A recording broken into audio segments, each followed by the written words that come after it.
Hello friend, स्वागत है एक बार फिर से आप सभी का हमारे यूट्यूब चैनल सक्सेस प्लेटफॉर्म की में। और दोस्तों आज यहाँ पे सेट नंबर 24 में कराने वाला हूँ, जो कि महत्वपूर्ण जो करंट अफेयर्स हैं यहाँ पे। ठीक है, पूरे के पूरे मैं यहाँ पे 100 क्वेश्चन जो महत्वपूर्ण करंट अफेयर्स के वो कराने वाला हूँ, जो लेटेस्ट है, जो आपके एग्जाम में पूछने वाले हैं, जिनका भी पेपर है। सबसे पहले जिनका भी अगर CGL का पेपर है जो 14 जुलाई से होने वाला है, उन सब के लिए ये खास इंपॉर्टेंट ये वीडियो बन जाएगा। बाकी जिनका भी और भी जैसे कोई स्टेट लेवल पे अगर एग्ज़ाम दे रहे हैं, ठीक है, स्टेट लेवल पे कोई भी एग्ज़ाम दे रहे हैं, उनके लिए भी महत्वपूर्ण एक वीडियो बनने वाला है, ये क्लास होने वाला है। ठीक है, तो शुरू से अंत तक वीडियो को देखिएगा। जिनका भी जो भी अपकमिंग एग्ज़ाम है, वो CHSL हो, चाहे MTS हो, चाहे आपकी बैंकिंग हो, या फिर कोई भी स्टेट लेवल पे यूपी हो, UPSI हो, कांस्टेबल हो, MPSI हो, कांस्टेबल जो भी हो, बिहार UPSI कांस्टेबल कुछ भी हो, ठीक है, या BSSC लेवल का अगर एग्ज़ाम देने वाले हैं मेंस की, सभी में ये कारगर सिद्ध होने वाले हैं। तो यहाँ पे पूरे के पूरे मैं यहाँ पे 100 क्वेश्चन कराने वाला हूँ। तो वीडियो को शुरू से अंत तक देखिएगा, बीच में स्किप मत कीजिएगा। काफ़ी सारे महत्वपूर्ण सवाल हैं, यहाँ से छपेंगे सवाल। अच्छा, आप लोग अगर जो लोग टेलीग्राम से नहीं जुड़े तो टेलीग्राम से जुड़ जाइए, क्योंकि यहाँ पे अपडेट जो भी होगा वीडियो का PDF का आपको मिलता रहेगा। जिनको अगर इसकी PDF चाहिए 7000 करंट अफेयर 2023 वाली, जहाँ पे कि आपको 70 रुपये पे करेंगे, आपको जनवरी से लेकर आपको दिसंबर तक की PDF मिलेगी। लेकिन फिलहाल अभी जनवरी से लेकर जून तक की जो अपडेट है वो मिलेगी। जैसे ही आपके उसके बाद वाली मंथ आएगा तो आपको मंथ वाइज आपको मिल जाएगा। ठीक है, फिर अब बात करते हैं 11,000 GK GS स्टैटिक जीके वाले, अगर जिनको PDF चाहिए, 11,000 क्वेश्चन का कलेक्शन है। 200 रुपये पे करके फ़ोनपे, पेटीएम, गूगल पे के माध्यम से इस नंबर पे कीजिएगा। यही आपका व्हाट्सअप नंबर भी है। इस पर आप पेमेंट करके स्क्रीनशॉट व्हाट्सअप कर दीजिएगा, आपको आपके व्हाट्सअप पे PDF विदिन सेकंड में मिल जाएगा। तो आइए आज के महत्वपूर्ण सवाल देखते हैं। सबसे पहले हम बात करते हैं सवाल नंबर 1 पे आते हैं, जो कि ब्याज सम्मान से। तो सवाल महत्वपूर्ण है, ध्यान रखिएगा। 2023 के के बिरला फाउंडेशन द्वारा ब्याज सम्मान 2022 से किसे सम्मानित किया गया है? मोस्ट इंपॉर्टेंट क्वेश्चन है, ज्ञान चतुर्वेदी को। और इनके जो इनके उपन्यास है पागलखाना उपन्यास के लिए ये अवार्ड मिला है। दूसरा सवाल भी महत्वपूर्ण है, सरस्वती सम्मान से रिलेटेड सवाल है। 2023 में सरस्वती सम्मान 2022 से किसे सम्मानित किया गया? शिव संकड़ी को। और इनके जो उपन्यास है सूर्यवंशम उपन्यास के लिए, इनका जो ये किस भाषा में लिखे हैं? तमिल भाषा में इनके ये लिखी है। ठीक है, फिर बात करते हैं साहित्य अकादमी पुरस्कार। ये भी मोस्ट इंपॉर्टेंट क्वेश्चन में से एक है। ठीक है, साहित्य अकादमी पुरस्कार 2022 से इसके अगर मैं बात करूँ, हिंदी में किसको मिला है? बद्री नारायण को, तुमरी शब्द के लिए। ठीक है, वही बात करते हैं अंग्रेजी में अनुराधा राय को, all the lives we never lived के लिए। ठीक है, तो दोनों सवाल ये भी इम्पॉर्टेंट है। अब आइए एक नज़र फटाफट देखते हैं इंडेक्स से, जो 2023 की महत्वपूर्ण इंडेक्स है। ठीक है, जो महत्वपूर्ण इंडेक्स है उस पर एक नज़र डालते हैं। पहला, प्रेस फ्रीडम इंडेक्स में अगर मैं पूछ लूँ भारत की रैंक क्या है? प्रेस फ्रीडम इंडेक्स में अगर मैं पूछ लूँ भारत की रैंक क्या है, तो आपका रैंक होगा 161 होगा। ठीक है, ये भी इसके बाद जो जितने भी आपके यहाँ पे देख रहे हैं सारे के सारे महत्वपूर्ण हैं, तो ज़रूर ध्यान दीजिएगा। अगर पूछा जाए इसको जारी कौन करता है, अगर प्रेस फ्रीडम इंडेक्स को जारी कौन करता है, तो रिपोर्टर्स विदाउट बॉर्डर्स के द्वारा ये जारी होता है। रिपोर्टर्स विदाउट बॉर्डर के द्वारा ये जारी होता है। फिर बात करते हैं ग्लोबल जेंडर गैप इंडेक्स में भारत की कौन सी रैंक है? 127 है। ठीक है, और ये वर्ल्ड इकोनॉमिक जो फॉर्म है इसके द्वारा ये जारी होता है। फिर बात करते हैं वर्ल्ड हैप्पीनेस इंडेक्स की मैं बात करूँ। ठीक है, वर्ल्ड हैप्पीनेस इंडेक्स की मैं बात करूँ तो भारत की रैंक कौन सी है? 126वां रैंक है अभी। ठीक है, और इसको कौन जारी करता है? सस्टेनेबल डेवलपमेंट सॉल्यूशन आपके जो नेटवर्क है वो जारी करते हैं। ठीक है, आपके सस्टेनेबल डेवलपमेंट सॉल्यूशन नेटवर्क इसको जारी करता है। बात करते हैं ग्लोबल फायर पावर इंडेक्स में भारत की कौन सी रैंक है? चौथी रैंक है। ठीक है, पहले अगर पूछ लिया जाए पहले रैंक पर कौन है, तो आपका USA है। दूसरे पे आपका है रसिया। ठीक है, दूसरे पे आपका रसिया, और तीसरे पे आपका है चाइना। ठीक है, और चौथा पे आपका हो गया भारत, जो है ग्लोबल फायर पावर इंडेक्स में इसका रैंक है। ये हो गया। फिर आगे बढ़ते सवाल पे, सवाल नंबर 4 यहाँ पे 9 पे आते हैं, लॉजिस्टिक परफॉर्मेंस इंडेक्स में भारत की कौन सी रैंक है? 38वीं रैंक है। ठीक है, और ये किसके द्वारा जारी किया जाता है? वर्ल्ड बैंक के द्वारा जारी किया जाता है, ये भी ध्यान रखना है आपको। तो यहाँ पे आपने देखा 4 सवाल में महत्वपूर्ण क्या क्या बातें थी। प्रेस फ्रीडम इंडेक्स जारी कौन करता है? Reporters without border. ठीक है, रिपोर्टर्स विदाउट बॉर्डर। आपका ग्लोबल जेंडर गैप जो है इंडेक्स, ये कौन जारी करता है? World economic form. फिर बात करते हैं यहाँ पे वर्ल्ड हैप्पीनेस इंडेक्स कौन जारी करता है? यहाँ पे सस्टेनेबल डेवलपमेंट जो आपका सॉल्यूशन नेटवर्क है वो जारी करता है। फिर बात कर रहे हैं यहाँ पे लॉजिस्टिक परफॉर्मेंस इंडेक्स कौन जारी करता है? वर्ल्ड बैंक जारी करता है। ठीक है, आगे बात करते हैं यहाँ पे यूनिकॉर्न इंडेक्स में भारत की रैंक कौन सी? तीसरी रैंक है। ठीक है, तीसरी रैंक है। पहला पर है कौन? आपका USA है। दूसरा पे आपका है चाइना। ठीक है, दूसरा पे आपका है चाइना, ये ध्यान रखिएगा। ये वाले की बात हो रही है, यूनिकॉर्न इंडेक्स में भारत की रैंक है तीसरी। पहला पे USA, दूसरा पे चाइना। फिर बात करते हैं जलवायु परिवर्तन प्रदर्शन इंडेक्स में जो भारत की रैंक है वो कौन सी है, 8वीं रैंक है। वैश्विक आतंकवाद सूचकांक में भारत की कौन सी रैंक है, 13वीं रैंक है। चुनावी लोकतंत्र सूचकांक में भारत की कौन सी रैंक है, 108वीं रैंक है। वही बात करते हैं वैश्विक दासता सूचकांक 2023 किसने जारी किया है, वॉक फ्री फाउंडेशन ने जारी किया इसे। अगर पूछा जाए सबसे ज़्यादा दास्ता अगर पूछा जाए कहाँ है, पहले स्थान पर है उत्तर कोरिया और अंतिम स्थान पर जो है स्विट्जरलैंड, इसका आपका करेक्ट आंसर होगा। चलिए इसके बाद महत्वपूर्ण सवाल देखते हैं पुलित्जर पुरस्कार। अगर पूछा जाए पुलित्जर पुरस्कार किस क्षेत्र में दिया जाता है, पहला बात तो ये पत्रकारिता के क्षेत्र में दिया जाता है और 2023 के अंतर्राष्ट्रीय रिपोर्टिंग श्रेणी का विजेता किसे है, किसको मिला है, ये न्यूयॉर्क टाइम को मिला है। मोस्ट इंपॉर्टेंट क्वेश्चन है, पुलित्जर पुरस्कार 2023 न्यूयॉर्क टाइम्स को मिला है, पत्रकारिता के क्षेत्र में ये अवार्ड मिलता है। बात करते हैं पुलित्जर आर्किटेक्चर पुरस्कार। आर्किटेक्चर से पता चल रहा है कि क्या है, वास्तुकला की बात हो रही है। वास्तुकला के क्षेत्र में ये जो है अवार्ड दिया जाता है। किसको मिला है इस बार, डेविड एलन चिपरफील्ड को मिला है वास्तुकला के क्षेत्र में। ये दोनों बात याद रखिए, डेविड एलन चिपरफील्ड। बात करते हैं प्रतिष्ठित जर्मन, ठीक है, प्रतिष्ठित जर्मन बुक ट्रेड के शांति पुरस्कार 2023 किसे चुना गया है, सलमान रश्दी को चुना गया है। वही बात करते हैं 2023 में वर्ष 2021 का गांधी शांति पुरस्कार किसे प्रदान किया गया, गीता प्रेस को, गोरखपुर उत्तर प्रदेश। ये मोस्ट इंपॉर्टेंट क्वेश्चन है, गांधी शांति पुरस्कार भी। ठीक, बात करते हैं आपके आगे सवाल पे कि पहले ACC women T20 emerging Asia cup 2023 का विजेता कौन है, भारत है। किसको हराकर जीता है, बांग्लादेश को हराकर जीता है। अगर इसमें सवाल आ जाए कि ठीक है इसमें जो भारत की कैप्टन कौन थी, श्वेता शेहरावत थी। इसका आयोजन हुआ कहाँ, आयोजन हुआ हांगकांग में हुआ है। ठीक है, अब थोड़े बात और देखते हैं यहाँ पे क्वेश्चन पे कि संयुक्त राष्ट्र लोक सेवा दिवस 2023 कब मनाया गया, 23 जून को। और ओलंपिक दिवस कब मनाया जाता है, 23 जून को मनाया जाता है। ठीक है, क्योंकि इसकी स्थापना होती है 23 जून 1800 जो है आपके 1894 में इसकी स्थापना होती है, इसलिए 23 जून को क्या ओलंपिक दिवस मनाया जाता है। फिर बात करते हैं यहाँ पे अंतर्राष्ट्रीय ओलंपिक समिति का वर्तमान अध्यक्ष कौन है, थॉमस बॉक इसका जो है वर्तमान अध्यक्ष है।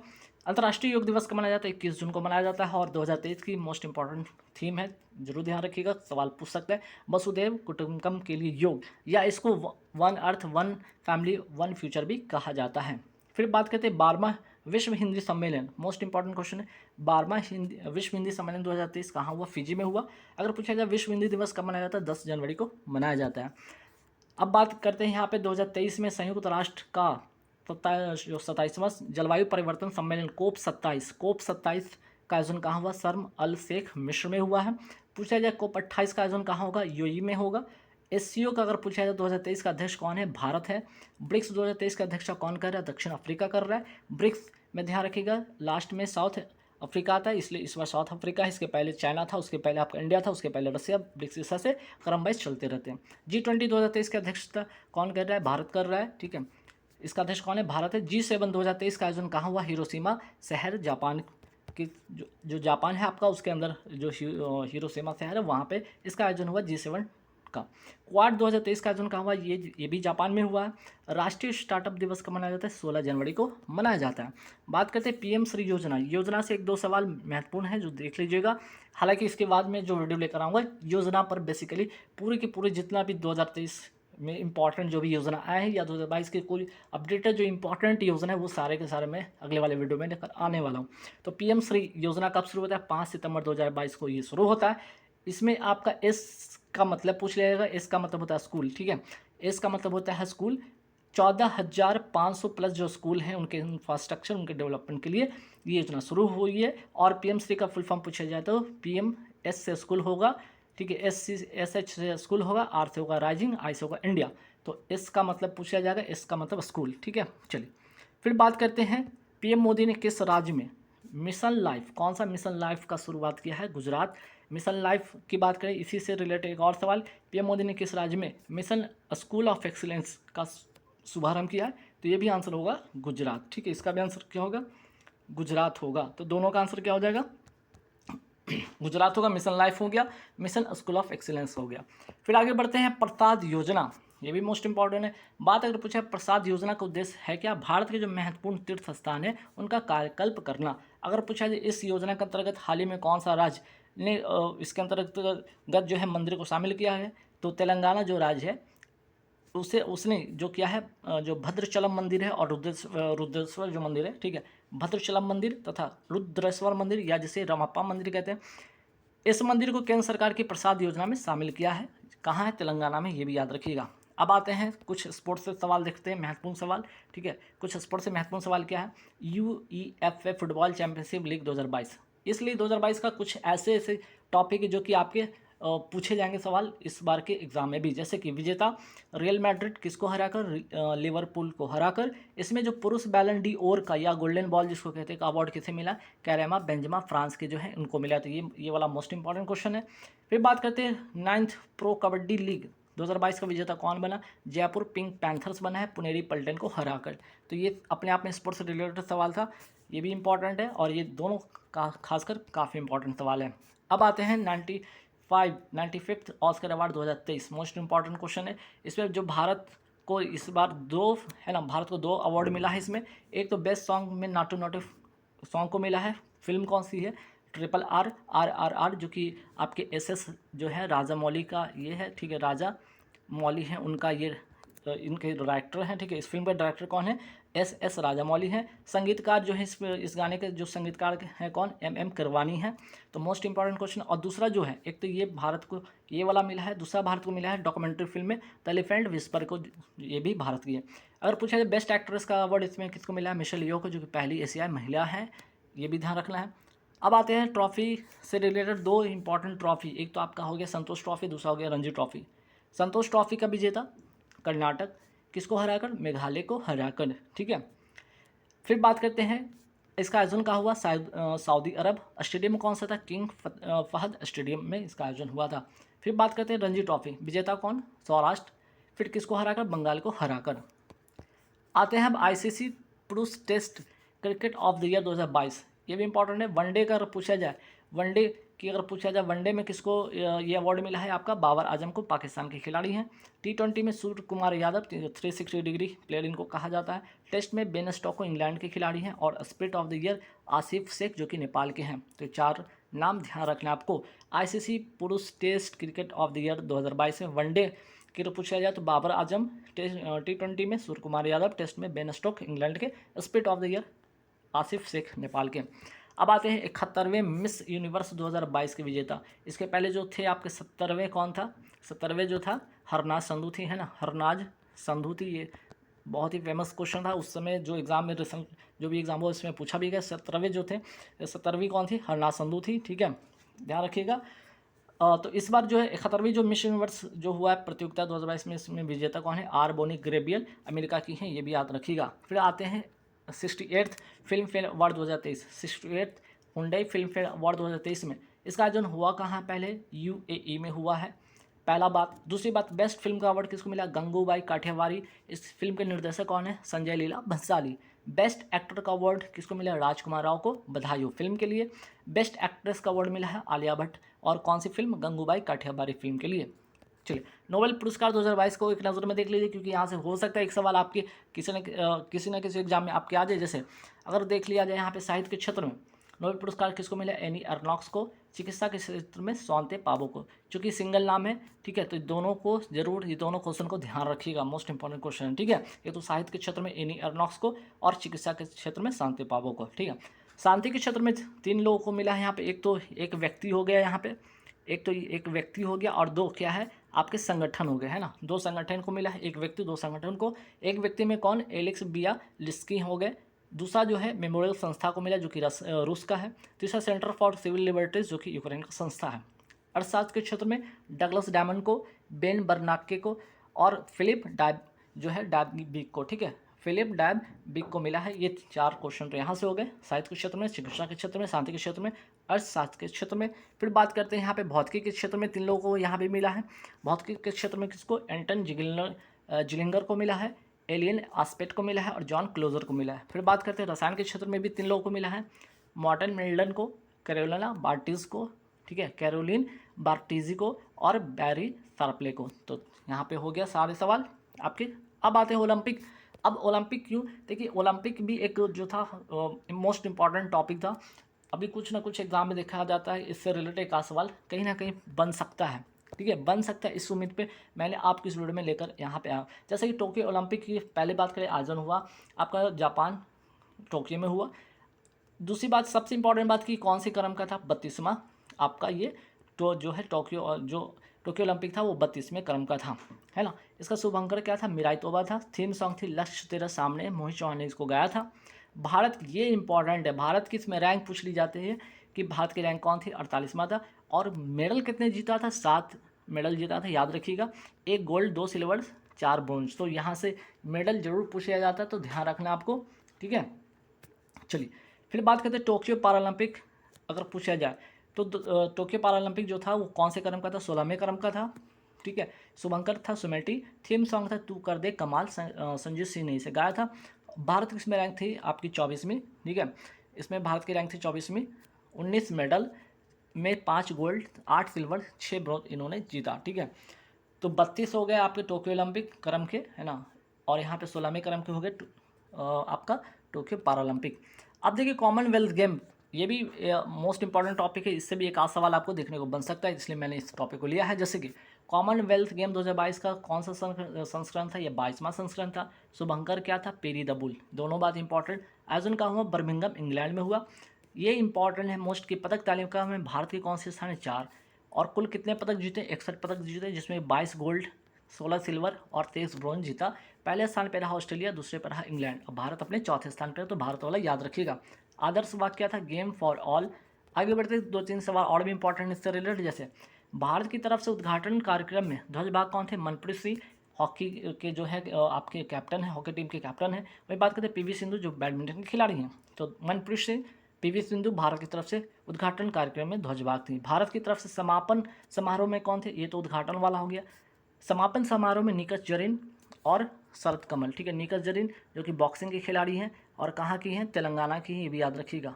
तेलंगाना की हैं, ये भी याद रखिएगा, सवाल यहाँ से पूछ लिया जाता है। तथा शरद कमल जो कि टेनिस प्लेयर हैं, ठीक है, टेनिस टेबल टेनिस, ठीक है, टेबल टेनिस के ये प्लेयर हैं, ये भी ध्यान रखिएगा, शरद कमल। भारतीय महिला क्रिकेट टीम जो इस बार क्रिकेट शामिल होता है कॉमनवेल्थ गेम में, पहली बार जो भारतीय महिला टीम शामिल हुई तो उसमें T20 में इन्होंने सिल्वर जीता है ऑस्ट्रेलिया को हराकर, अर्थात ऑस्ट्रेलिया क्या जीतता है, गोल्ड जीतता है। और यहाँ पे इंडिया जो है भारतीय महिला टीम सिल्वर जीतती हैं। 23वां अगर पूछा जाए यहाँ पे 33वां, ठीक है, ये तो 22वां हो गया। 23वां कॉमनवेल्थ गेम 2026 में कहाँ होगा, विक्टोरिया ऑस्ट्रेलिया में होगा। इसके पहले भी कौन सा संस्करण हो रहा था, 2022 में 22वां हुआ। इस बार अगली बार जो होगा 26 में, वो 23वां होगा संस्करण, विक्टोरिया ऑस्ट्रेलिया में होगा। अब आइए IPL से इंपॉर्टेंट कुछ सवाल और। एक तो पहला बात यहाँ पे कि ये कौन से संस्करण का था, 16वें संस्करण का था। पहली बात, विजेता टीम आपका है CSK चेन्नई सुपर किंग्स, किसको हराकर, गुजरात टाइटंस को हराकर। और 5 टाइटल अब इसने जीत लिया है ना, टाइटल जीत लिया है, जो कि मुंबई इंडियंस के बराबरी कर लिया, ये भी ध्यान रखिएगा आप, क्योंकि मुंबई इंडियंस भी 5 टाइटल जीत चुके हैं IPL के खिताब में, ठीक है। पर्पल कैप ये इंपॉर्टेंट है, देखिए IPL 2023 में पर्पल कैप जरूर पूछा जाता है। मोहम्मद शामी 28 विकेट के लिए 28 विकेट लिए गुजरात टाइटंस की तरफ से खेल रहे थे। Orange cap winner Shubman Gill, 890 run इन्होंने बनाया है, गुजरात टाइटंस के तरफ से खेल रहे थे। 2 नई टीम जुड़ी थी 2022 में, कौन, गुजरात टाइटंस और लखनऊ सुपर जायंट्स, ध्यान रखिएगा। इसलिए इस कुल मिलाकर टोटल टीम कितने हो गए, 10। इस बार जो 10 टीम ने भाग लिया। फेयर प्ले का अवार्ड किसको मिला, दिल्ली कैपिटल को मिला है। बेस्ट वैल्यूएबल प्लेयर अवार्ड किसको मिला है, शुभमन गिल जो कि गुजरात टाइटंस के खिलाड़ी हैं। फिर बात करते हैं game changer of tournament award मिला, ये भी में शुभमन गिल को मिला है, गुजरात टाइटंस के हैं। कैच ऑफ द टूर्नामेंट किसको मिला, रशीद खान को। इमर्जिंग प्लेयर का अवार्ड किसे मिला, यशस्वी जायसवाल को, राजस्थान रॉयल्स के। फाइनल मैच के प्लेयर ऑफ द मैच किसे मिला, कॉन्वे जो कि CSK के टीम से खेल रहे थे। और IPL 2023 में सर्वाधिक शतक किसने लगाया इस बार, तो शुभमन गिल, गुजरात टाइटंस के 3 शतक इन्होंने लगाए। अब आइए संसद भवन से रिलेटेड 5-6 ऐसे महत्वपूर्ण सवाल जो कि एग्जाम में आपके बन सकते हैं। अभी अगर पूछा जाए संसद भवन का, अगर पूछा जाए कि नए संसद भवन जो बना है उसका राज्यसभा का प्रतीक क्या है, तो कमल हो जाएगा। लोकसभा का प्रतीक क्या है, आपका मोर हो जाएगा। नए संसद भवन में लोकसभा में कितने MP बैठने की क्षमता है, 888। वही बात करते हैं राज्यसभा में कितने MP को बैठने की क्षमता है, 348। नए संसद भवन को किस कंपनी ने बनाया है, टाटा कंपनी ने बनाया है। कौन से प्रोजेक्ट के तहत, ये भी सवाल इंपॉर्टेंट है, सेंट्रल विस्टा प्रोजेक्ट के तहत। फिर आगे बढ़ते सवाल पे, नए संसद भवन में जो संगोल रखा जाएगा, संगोल एक तरह का इस तरह का छड़ी जैसा है, इस पर इस तरह की आकृति है, जहाँ पे किसका आकृति है, यहाँ पे नंदी का है ना, किसका है, भगवान शंकर के जब प्रतिमा देखते हैं उनके आसपास में जो नंदी बैठी होती है ना, उसी का प्रतिमा यहाँ पे प्रतीक चिन्ह यहाँ पे है। तो इसका क्या अर्थ होगा, संगोल का मतलब है न्याय का प्रतीक, जो कि सिंहासन जो होगा वो जो बैठेंगे बीच में, उन जो सभापति बैठेंगे उनके बगल में ये रखा जाएगा। नए संसद भवन में संगोल के वास्तुकार कौन है? बंगारू चट्टी हैं, ठीक है, बंगारू चट्टी है वास्तु कलाकार, ये इंपॉर्टेंट है। फिर संगोल के शीर्ष पर किसका प्रतीक चिन्ह? नंदी का है, याद रखिएगा नंदी का है। फिर बात करते हैं नए संसद भवन के जो वास्तुकार, ठीक है, वास्तुकार कौन है? बिमल पटेल है। भारत में 5G की शुरुआत कब होती है? 1 अक्टूबर 2022 से इसकी शुरुआत होती है। इंपॉर्टेंट, हाल ही में फ्रेंच ओपन 2023 पुरुष से कल जो विजेता कौन बना? नोवाक जोकोविच बने, सर्बिया के खिलाड़ी हैं। वही बात करते हैं फ्रेंच ओपन 2023 महिला एकल विजेता कौन बनी? इगा स्विएटेक, पोलैंड की खिलाड़ी हैं। तो पीएम वाणी योजना ये किस उद्देश्य के लिए है? तो नागरिकों को फ्री वाईफाई हॉटस्पॉट प्रदान करना। अगर वाणी का अगर फुल फॉर्म पूछा जाए तो W से होगा वाईफाई, A से होगा एक्सेस, N से होगा नेटवर्क, I से होगा इनोवेशन। तो जो केंद्र सरकार है नागरिकों को फ्री वाईफाई एवं हॉटस्पॉट प्रदान करने के लिए पीएम वाणी योजना शुरू करने जा रही है, ठीक है। वही बात करते हैं स्माइल योजना। स्माइल योजना केंद्र सरकार द्वारा ट्रांसजेंडर होते हैं या जो भिखारी होते हैं उनके लिए अन्य नागरिकों की तरह ही सुविधा प्रदान करना स्माइल योजना में इसके अंतर्गत ये किया जाएगा। बात करते हैं स्त्री मनोरक्षा योजना, बंगलुरु में इसको शुरू किया गया। महिला एवं बाल विकास मंत्रालय की मंत्री स्मृति ईरानी के द्वारा शुरू किया गया। महिलाओं के खिलाफ होने वाले हिंसा को रोकने के लिए इसका उद्देश्य है। बात करते हैं पीएम डिवाइन योजना, कहाँ किसके लिए है, किस उद्देश्य के लिए है? तो NE से ध्यान रखिए, NE से नॉर्थ ईस्ट इंडिया के डेवलपमेंट के लिए ये योजना शुरू किया गया केंद्र सरकार के द्वारा। रैम्प योजना की अगर बात कर लिया जाए किसके लिए? तो MSME के लिए, अर्थात माइक्रो स्मॉल मीडियम इंटरप्राइजेस के लिए योजना शुरू किया गया है। वर्ल्ड बैंक इसमें सहयोग करेगी, ये भी आपको ध्यान रखना है, ठीक है। आगे बढ़ते हैं जगन्नाथ स्मार्ट टाउनशिप योजना कहाँ का है? आंध्र प्रदेश का है। वही बात करते हैं सुजलाम 2.0 योजना कब शुरू हुआ था? 22 मार्च 2022 को शुरू हुआ था। 22 मार्च ये वो दिन था जब विश्व जल दिवस मनाया जाता है और इसका उद्देश्य है ग्राउंड वाटर को बेहतर करना। फिर बात करते हैं प्रसाद योजना, ये कहाँ का है? ये किसके उद्देश्य के लिए है? तो केंद्र सरकार के द्वारा शुरू किया गया ये योजना है। भारत के प्रमुख जो तीर्थ स्थान है उसकी कायाकल्प करना इसका उद्देश्य है। फिर बात करते हैं अटल बिहारी वाजपेयी पावरलूम बिजली फ्लैट योजना, ये कहाँ का है? उत्तर प्रदेश का है। राष्ट्रीय विद्युत योजना मसौदा किस अवधि के लिए जारी किया गया? तो 5 वर्ष के लिए, 2022 से 27 के लिए। और राष्ट्रीय विद्युत योजना घोषित कब किया गया था? ये घोषित किया गया था वर्ष 2007 में। तो राष्ट्रीय विद्युत योजना मसौदा हाल ही में जो है किस अवधि के लिए जारी किया गया? ध्यान रखिएगा 2022 से 27 के लिए। महत्वपूर्ण सवाल है, ध्यान रखिएगा। पेट्रोल में कब तक 20% एथेनॉल मिश्रण का लक्ष्य रखा गया है? लक्ष्य से सवाल 1-2 बनते हैं तो ध्यान रखिए, जैसे कि ये लक्ष्य कब तक का है? 2025-26 तक का है। अगर पूछा जाए कि SDG सस्टेनेबल डेवलपमेंट गोल किस अवधि के लिए शुरू किया गया? वर्ष 2015 से 30 के लिए शुरू किया गया। इसमें कुल कितने गोल हैं? 17 गोल इसमें शामिल हैं। हर पेमेंट डिजिटल मिशन किसने शुरू किया है? रिजर्व बैंक ऑफ इंडिया ने शुरू किया है। वही बात करते हैं भारत का टीवी हारेगा देश जीतेगा का लक्ष्य कब है? वर्ष 2025 तक का टीवी हारेगा देश जीतेगा का लक्ष्य है भारत का। भारत ने राष्ट्रीय हरित हाइड्रोजन मिशन का लक्ष्य फिर से लक्ष्य कब तक रखा है? वर्ष 2030 तक रखा है। राइट टू साइट पॉलिसी लागू करने वाला भारत का पहला राज्य कौन सा बन गया? राजस्थान बन गया है। वही बात करते हैं राइट टू हेल्थ पॉलिसी लागू करने वाला भारत का पहला राज्य कौन सा होगा? ये भी आपका राजस्थान है। तो right to site, right to health दोनों कहाँ का है? राजस्थान का है। बात करते हैं पंचामृत योजना कहाँ का है? उत्तर प्रदेश का है। गन्ने के उत्पादन के बढ़ावा के लिए ये योजना शुरू किया गया है। बात करते हैं नव भारत साक्षरता अभियान की अवधि क्या है? वर्ष 2022 से 27, 5 वर्ष के लिए। मोस्ट इंपॉर्टेंट क्वेश्चन, ध्यान रखिएगा, ठीक है। फिर बात करते हैं हाल ही में स्कूल चले अभियान कहाँ शुरू किया गया? श्रावस्ती उत्तर प्रदेश में। पीएम प्रणाम योजना जो है किससे संबंधित है? तो भूमि प्रदूषण को कम करना इसका उद्देश्य है। पथश्री राजश्री प्रोजेक्ट कहाँ शुरू किया गया? पश्चिम बंगाल में, ठीक है। बात करते हैं हाल ही में न्यू इंडिया लिटरेसी प्रोग्राम को किस अवधि के लिए प्रारंभ किया गया? ये भी मोस्ट इंपॉर्टेंट क्वेश्चन है। 5 वर्षों के लिए, जो वर्ष 2022 से लेकर वर्ष 2026-27 तक के लिए ये योजना शुरू रहेगी और ये जो प्रोग्राम जारी रहेगा। और ये 15 वर्ष या उससे ऊपर के जो निरक्षर लोग हैं उनको साक्षर करना इसका उद्देश्य है। हाल ही में झील विकास कार्यक्रम कहाँ शुरू हुआ है? तेलंगाना में।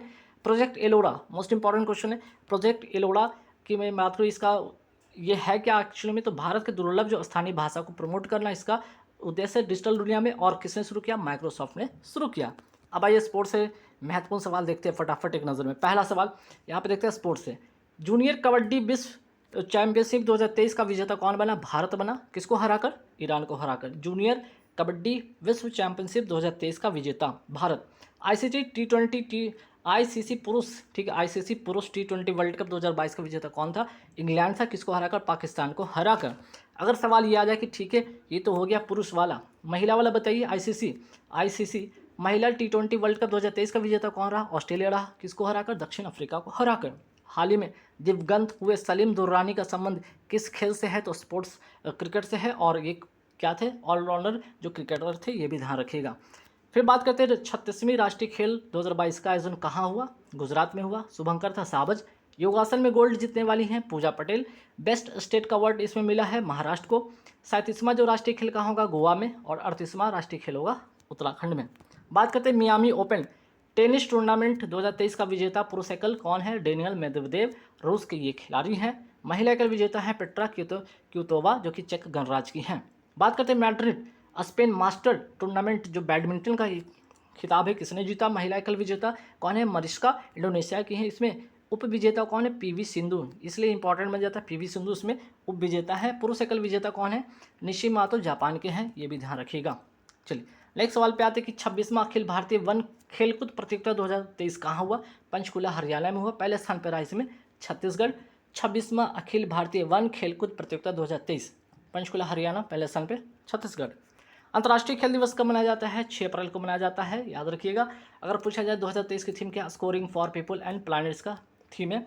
राष्ट्रीय खेल दिवस कब मनाया जाता है? 29 अगस्त को मनाया जाता है। हाल ही में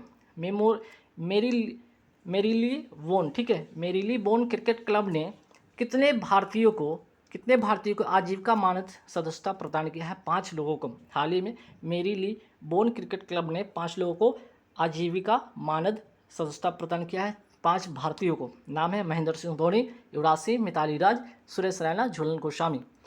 अगर पूछा जाए वनडे क्रिकेट वर्ल्ड कप, ठीक है, वनडे वर्ल्ड कप क्रिकेट 2023 का आयोजन कहाँ पे होगा? ये भारत में होगा, ये भी ध्यान रखना आपको। मेजर ध्यानचंद पुरस्कार 2022 किसे मिला? शरत कमल को। टेबल टेनिस के खिलाड़ी हैं, ठीक है, ध्यान रखिएगा। पहला वुमेन प्रीमियर लीग 2023 जो पहली बार आयोजित हुआ है, इसमें जो जीता कौन है? मुंबई इंडियंस जीता है दिल्ली कैपिटल्स को हराकर। इसमें 5 टीम ने इस बार पार्टिसिपेट किया है। स्मृति मंधाना जो कि क्या है? स्मृति मंधाना इसमें क्या है? सबसे महंगी खिलाड़ी हैं। सबसे महंगी खिलाड़ी इसमें है। इस वाले जो पहली वुमेन प्रीमियर लीग हुआ है, इसमें स्मृति मंधाना जो कि सबसे महंगी खिलाड़ी है। और मुंबई इंडियंस की अगर मैं बात करूँ, इसमें विजेता इस बार बनता है ये टीम दिल्ली कैपिटल्स को हराकर। 5 टीम है जो इस बार इसमें पार्टिसिपेट कर रही है पहली बार। बात कर रहे हैं 8वें महिला जूनियर हॉकी एशिया कप 2023 की विजेता टीम कौन है? भारत, दक्षिण कोरिया को हराकर। नेक्स्ट सवाल पे आते हैं कि हाल ही में जारी फीफा की नवीनतम रैंकिंग में भारत की फुटबॉल टीम को कौन सा स्थान प्राप्त हुआ? 101वां। पहले स्थान पर अगर पूछा जाए कौन है, तो अर्जेंटीना है पहले स्थान पर, यह भी ध्यान रखना आपको। फिर बात करते हैं hockey player of the year पुरुष किसे चुना गया? हार्दिक सिंह को, ठीक है, हार्दिक सिंह को। हॉकी प्लेयर ऑफ द महिला किसे चुना गया है? सबिता पुनिया को, गोलकीपर हैं। फ्रांस में आयोजित ऑर्लियंस मास्टर बैडमिंटन टूर्नामेंट 2023 का विजेता कौन बना है? प्रियांशु रजावत। नेक्स्ट सवाल पे आते हैं कि हाल ही में गठित भारत की पहली नेत्रहीन महिला क्रिकेट टीम की कप्तान किसे बनाया गया? सुषमा पटेल को बनाया गया है। अब यहाँ पे जीआर टैग से रिलेटेड महत्वपूर्ण सवाल। पहला सवाल कि वित्त वर्ष 2022-23 में सर्वाधिक जीआर टैग वाला राज्य कौन सा हो गया? केरल हो गया, जिसके पास 12 जो है ऐसे उत्पाद का जीआर टैग अभी है इसके वर्तमान में। वही बात करते हैं मिर्चा चावल का जीआर टैग किसको मिला? बिहार के पश्चिम चंपारण जिले को क्या मिला है? मिर्चा चावल का जीआर टैग मिला है। वुड कार्विंग लकड़ी पर नक्काशी का जीआर टैग किसको मिला? लद्दाख को मिला है। तेंदुर रेड ग्राम का जीआर टैग किसको मिला? तेलंगाना को मिला है। त से तेंदुर, त से तेलंगाना, ट्रिक से याद रखिएगा। गमोचा जीआर टैग किसे मिला है? असम को मिला है। कारीशाद आम का जीआर टैग किसे मिला? कर्नाटक को, क से कारी, क से कर्नाटक। नागरी दुबराज चावल का जीआर टैग किसको मिला है? छत्तीसगढ़ को। सुंदर रजा आम का जीआर टैग किसको मिला है? मध्य प्रदेश का रीवा जिला को। अगर पूछा जाए जो आपका जीआर टैग है ये कितने वर्षों के लिए मिलता है? 10 वर्ष के लिए जीआर टैग मिलता है, ये भी आपको ध्यान रखना है। 1919 का ये अधिनियम, 1999 का ये अधिनियम है, ये भी आपको ध्यान रखना है। चलिए बात करते हैं जीआर टैग कितने वर्षों के लिए मिलता है? अभी मैंने बताया 10 वर्षों के लिए मिलता है। अब आइए महत्वपूर्ण ऑपरेशन 2023 भारत के द्वारा जो ऑपरेशन चलाया गया। पहला ऑपरेशन करुणा हाल ही में कहाँ चलाया गया? म्यांमार में चलाया गया। म्यांमार में आए मोचा चक्रवात से प्रभावित लोगों की सहायता करने के लिए यह अभियान चलाया गया था। अगर पूछा जाए ये मोचा चक्रवात का नामकरण किसने दिया है? कौन सा देश ने दिया है? यमन देश ने दिया है। दूसरा आते हैं ऑपरेशन कावेरी, अभी हाल ही में कहाँ चलाया गया, सूडान में चलाया गया। वहाँ जो युद्ध हुए, जो गृह युद्ध हुए, वहाँ फंसे भारतीयों को बाहर निकालने के लिए। फिर बात करते हैं ऑपरेशन कस, देखिए यहाँ पे करुणा है, कावेरी, करुणा चक्रवात वाला, कावेरी सूडान में आए जो युद्ध हुआ था वहाँ पे, ठीक है। ऑपरेशन दोस्त, देखिए तुर्की सीरिया में जो भूकंप अभी हाल ही में आया था, वहाँ पे प्रभावित लोगों को सहायता करने के लिए क्या चलाया गया, ऑपरेशन दोस्त चलाया गया। ऑपरेशन गंगा की अगर मैं बात करूँ, यूक्रेन में फंसे भारतीयों को निकालने के लिए ये चलाया गया था। ऑपरेशन देवी शक्ति भी अगर मैं बात करूँ, ऑपरेशन देवी शक्ति, तो अफगानिस्तान में जो फंसे भारतीय थे उनको निकालने के लिए चलाया गया था, जो कि दोनों महत्वपूर्ण ये जो है ऑपरेशन था। फिर बात करते हैं चक्रवात से रिलेटेड सवाल। महत्वपूर्ण चक्रवात 2023 का अगर पूछा जाए आपका बिपारजॉय चक्रवात, इसका नामकरण किसने दिया है, तो बांग्लादेश ने दिया है। अरब सागर में आया है और इसका अर्थ होता है विपत्ति या आपदा होता है, ठीक है।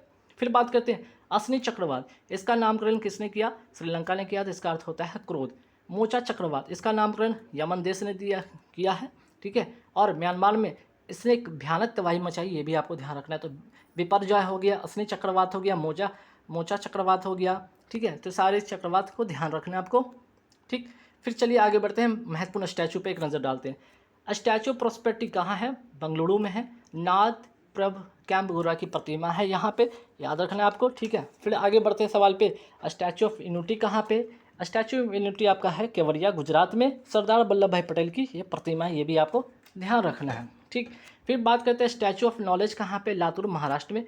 डॉक्टर भीमराव अम्बेडकर जी की प्रतिमा है। अगर आपसे पूछा जाए स्टैचू ऑफ इक्वलिटी, ठीक है, स्टैचू ऑफ इक्वलिटी अगर आपसे पूछा जाए कि ये कहाँ पे, तो स्टैचू ऑफ इक्वलिटी आपका है आपका हैदराबाद, ठीक है, आपका हैदराबाद में है। अगर पूछा जाए किसकी प्रतिमा, तो संत रामानुजाचार्य जी की प्रतिमा है, ये भी आपको ध्यान रखना है। भगवान शिव की सबसे ऊंची प्रतिमा कहाँ स्थापित हुई है, विश्वास स्वरूपम श्रीनाथद्वारा राजस्थान में शुरू हुई है, ठीक है।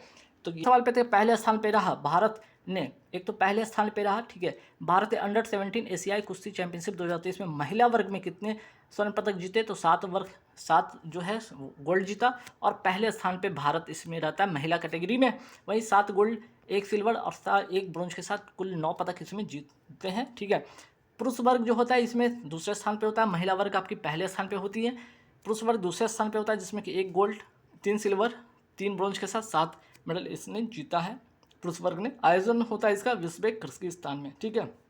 नेक्स्ट, ये भी मोस्ट इंपॉर्टेंट क्वेश्चन है, सेकेंड विश्व टेस्ट चैंपियनशिप 2023 का विजेता कौन होता है, ऑस्ट्रेलिया होता है, भारत को हराकर जीतता है, ठीक है। भारत अर्थात उसमें क्या होता है, उप विजेता होता है। चौथे विश्व स्क्वैश चैंपियनशिप 2023 का विजेता टीम कौन होता है, मिस्र होता है, गोल्ड इसमें जीतता है। सिल्वर मलेशिया जीतता है, ब्रॉन्ज भारत जीता है। भारत इसलिए इंपॉर्टेंट बन जाता है क्योंकि भारत इसमें अगर जीता है तो सवाल इससे बनता है कि चौथे विश्व स्क्वैश चैंपियनशिप में भारत ने कौन सा पदक प्राप्त किया है, तो ब्रॉन्ज प्राप्त किया, ये भी ध्यान रखिएगा। हाल ही में सात्विक तथा चिराग की जोड़ी ने पहली बार सुपर 1000 वर्ग का पुरुष डबल जीता है, आंसर हो जाएगा इंडोनेशिया ओपन में पहली बार सुपर 1000 वर्ग का जीता है जोड़ी, वो है सात्विक और चिराग की जोड़ी। 20वीं एशियाई अंडर-20 एथलेटिक्स चैंपियनशिप 2023 का आयोजन कहाँ हुआ है, दक्षिण कोरिया में हुआ है। पहले स्थान पे होता है जापान, दूसरे स्थान पे होता है चाइना और तीसरे स्थान पे होता है भारत। भारत जहाँ भी होगा इंपॉर्टेंट होगा कि 20वीं एशियाई अंडर-20 एथलेटिक्स चैंपियनशिप 2023 में भारत ने कौन से स्थान पे रहा है, तो तीसरे स्थान पे रहा है, ठीक है। चलिए अब आइए यहाँ पे कुछ इंपॉर्टेंट फेस्टिवल देख लेते हैं जो कि सवाल एग्जाम में पूछा जाता है। बोनालू जो है आपका फेस्टिवल है कहाँ का है, तेलंगाना का है। बांग्ला महोत्सव आपका मेघालय का है। फूलदेव जो है आपका है फेस्टिवल उत्तराखंड का है। चेरी ब्लॉसम जो है शिलोंग मेघालय का, मेघालय की राजधानी शिलोंग में मनाई जाती है। नुआखाई धनुष यात्रा रज पर्व, नुआखाई नए चावल का है। धनुष यात्रा आपका मामा कंस और कृष्ण का इसमें कहानी है। रज पर्व इंपॉर्टेंट है, ये तीनों का तीनों कहाँ का है, ठीक है। ये तीनों का तीनों पर्व जब आपका कहाँ का, ध्यान रखिएगा, ये आपका है उड़ीसा का, ठीक है। नुआखाई धनुष यात्रा रज पर्व ये कहाँ का तीनों का, ये तीनों का तीनों आपका है उड़ीसा का, ठीक है। नोट कर लीजिए ओडिशा, ठीक है, उड़ीसा का ये पर्व है। रज पर्व की अगर मैं बात करूँ, ये इंपॉर्टेंट बन जाता है। 3 दिन का कृषि महोत्सव है जो मानसून आने की प्रतीक है। पहला दिन होता है पहली रज, दूसरा दिन होता है माझी रज, तीसरा दिन होता है बसी रज, ठीक है। इस सवाल आपके एग्जाम में इस तरह से पूछ दिया जाता है, तो ध्यान रखिएगा। उड़ीसा का नुआखाई धनुष यात्रा रज पर्व, ठीक है। आगे बढ़ते सवाल में कि इमो इनू, ठीक है, इमो इनू महोत्सव कहाँ का है, मणिपुर का है। चेरचेरा महोत्सव और हरेली जो त्यौहार है दोनों का दोनों कहाँ का है, छत्तीसगढ़ का है। अब आइए इसरो के महत्वपूर्ण मिशन 2023 का एक नज़र फटाफट देखते हैं। ये सारे सवाल महत्वपूर्ण है, जैसे GSLV F12 से क्या लॉन्च हुआ, तो NVS-01 लॉन्च हुआ, जो कि भारत का नेविगेशन सैटेलाइट का दूसरा जनरेशन का पहला उपग्रह, ये भी ध्यान रखिएगा। NVS-01 GSLV F12 से लॉन्च होता है। PSLV C55 से सिंगापुर का 2 उपग्रह लॉन्च होता है। टेल OS, ठीक है, टेल EOS-2 और लिमलाइट 4 लॉन्च होता है। PSLV C54 से 54 से क्या लॉन्च होता है, भूटान के INS-2V को लॉन्च किया जाता है। SSLV D2 से 2 उपग्रह लॉन्च होता है, कौन सा, आज़ादी सैट और EOS सैट लॉन्च होता है। LVM-3 से OneWeb इंग्लैंड की कंपनी के उपग्रह को लॉन्च होता है। ये जितने भी आपके जो यहाँ पे 5 सवाल थे, मोस्ट इंपॉर्टेंट रट लीजिएगा, यहाँ से सवाल आपके एग्जाम में बनेगा ही बनेगा। अब आइए GI टैग से महत्वपूर्ण सवाल, यहाँ से भी आपके 5-6 ऐसे सवाल हैं जो कि आपके एग्जाम में कोई ना कोई एक सवाल आपका एग्जाम में बन सकता है। वो क्या है, कम्बन, ठीक है, कम्बम अंगूर का GI टैग किसको मिला, तमिलनाडु को मिला है। बस होली पेंट का GI टैग मिला है जम्मू कश्मीर को। हाल ही में किस भारतीय उत्पाद को यूरोपियन GI टैग मिला है, ठीक, भारतीय नहीं, यूरोपियन GI टैग मिला है कांगड़ा चाय को। कहाँ का, हिमाचल प्रदेश का। अगर पूछा जाए, भारत ने 2005 में इसे GI टैग दे दिया था। GI टैग जो होता है 10 वर्ष के लिए होता है, आप सभी को पता है, और ये 1999 का ये अधिनियम है, ये भी ध्यान रखिएगा, ठीक है। 2004 में पहली बार वेस्ट बंगाल का जो है आपका चाय को मिला था, ये भी ध्यान रखना है। चलिए, भांता बैगन, भांता जिसे बैगन कहते हैं, आदम चीनी लंगड़ा आम का GI टैग किसे मिला, उत्तर प्रदेश को मिला। डिंडोरी का गोंड पेंटिंग ग्वालियर का कालीन, उज्जैन का बाटिक प्रिंट का GI टैग किसे मिला, मध्य प्रदेश को मिला है। कतरनी चावल, मिथिला चावल, भागलपुर का जर्दालू आम, शाही लीची का GI टैग किसे मिला, बिहार को मिला है। मनामू मुद्रई, मिट्टी के बर्तनों का GI टैग किसे मिला, तमिलनाडु को। मोस्ट इंपॉर्टेंट क्वेश्चन है, ध्यान रखिएगा। चलिए, कुछ और मिलिट्री एक्सरसाइज पे एक नज़र देखते हैं। जैसे हाल ही में भारतीय सेना ने कहाँ पर अग्निशस्त्र फर्स्ट जो है सैन्य अभ्यास का आयोजन किया, पूर्वी लद्दाख में किया है। बुलंद भारत जो अभ्यास है, इसका आयोजन कहाँ हुआ, अरुणाचल प्रदेश में, भारतीय सेना के द्वारा होता है। अजय वॉरियर्स 2023 और कोंकण अभ्यास 2023, ये किन 2 देशों के बीच में हुआ है, भारत और इंग्लैंड के बीच में हुआ है। लॉकसिल्क साइबर रक्षा अभ्यास 2023 किस संगठन के द्वारा हुआ है, NATO के संगठन के द्वारा हुआ है। कोप इंडिया 2023 ब्रज प्रहार तर्कस अभ्यास किसके बीच में होता है, ये भारत और USA के बीच में होता है। एक्स डेजर्ट नाइट जो है वायुसेना अभ्यास किसके बीच होता है, भारत और फ्रांस के बीच में होता है। शक्ति की पूछ ले, वरुण पूछ ले, गरुड़ पूछ ले, अगर शक्ति अभ्यास, वरुण अभ्यास, गरुड़ अभ्यास, ये तीनों और ये चौथा, ये चारों अभ्यास भारत और फ्रांस के बीच में होता है। इसलिए यहाँ पे हाईलाइट किया, एक तो गरुड़ हो गया आपका भारत और फ्रांस के बीच में। अगर पूछा जाए गरुड़ शक्ति पूछा जाए तो ये भारत और इंडोनेशिया के बीच में होता है। समुद्र शक्ति भी भारत और इंडोनेशिया के बीच में होता है। काजिंद अभ्यास भारत और कजाकिस्तान के बीच में होता है। डशलिक भारत और उज्बेकिस्तान के बीच में होता है। खंजर भारत और किर्गिस्तान के बीच में होता है। एक्वेरियन अभ्यास भारत और मालदीव के बीच में होता है। इंदिराभ्यास भारत और रूस के बीच होता है। चलिए, और मित्र शक्ति और श्रीलंक्स जो होता है भारत और श्रीलंका के बीच होता है। अब आइए कुछ इंपॉर्टेंट बुक है, ऑथर के बारे में यहाँ पे देखते हैं एक नज़र। Sachin at 50 celebrating a master पुस्तक के लेखक कौन है, बुरिया मजुमदार। आज़ाद आत्मकथा पुस्तक के लेखक कौन है, Ghulam Nabi Azad. Age good age my word पुस्तक के लेखक कौन है, राजेश चंद्रशेखरन। अम्बेडकर लाइफ के पुस्तक के लेखक कौन है, Shashi Tharoor. Women and war and women, ठीक है, वार एंड वुमेन पुस्तक के लेखक कौन है, MS हुसैन है। गांधी सियासत और संप्रदाय के पुस्तक के लेखक कौन है, पीयूष बावेल है। फिर बात करते हैं विक्टोरी सिटी पुस्तक के लेखक कौन है, शशि थरूर हैं।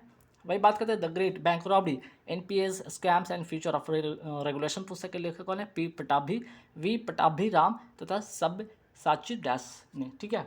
चलिए आगे बढ़ते हैं कुछ और साइंस एंड टेक्नोलॉजी से। मोस्ट इंपॉर्टेंट क्वेश्चन देखिए फटाफट। परम गंगा सुपर कंप्यूटर को कहाँ स्थापित किया गया है, IIT रुड़की उत्तराखंड में। परम शक्ति सुपर कंप्यूटर को IIT खड़गपुर वेस्ट बंगाल में। परम कामरूप सुपर कंप्यूटर को कहाँ स्थापित किया गया, IIT गुवाहाटी असम में। परम प्रवेगा सुपर कंप्यूटर को कहाँ स्थापित किया गया, IIS Indian institute of science Bengaluru में। ये हो गया 4 ऐसे महत्वपूर्ण सवाल जो कि एग्जाम के लिए महत्वपूर्ण है। अब ये कुछ योजना और परियोजना पर एक नज़र डालते हैं। मुख्यमंत्री लखपति दीदी योजना कहाँ शुरू हुआ है, उत्तराखंड में।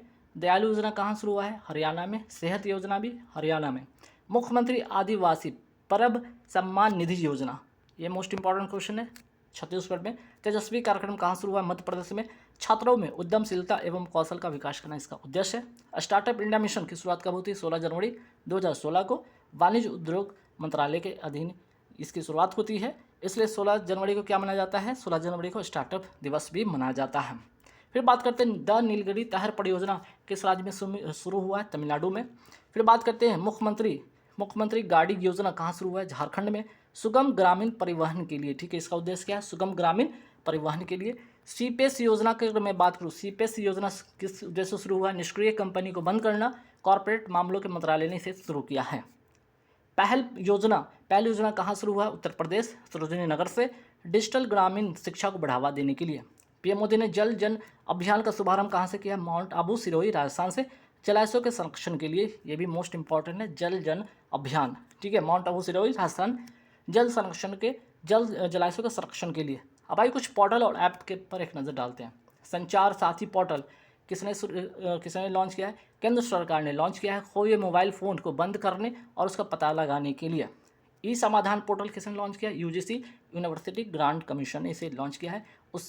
उत्सा और पीओपी पोर्टल भी कौन किया है लॉन्च? आपका यूजीसी यूनिवर्सिटी ग्रांट कमीशन ने।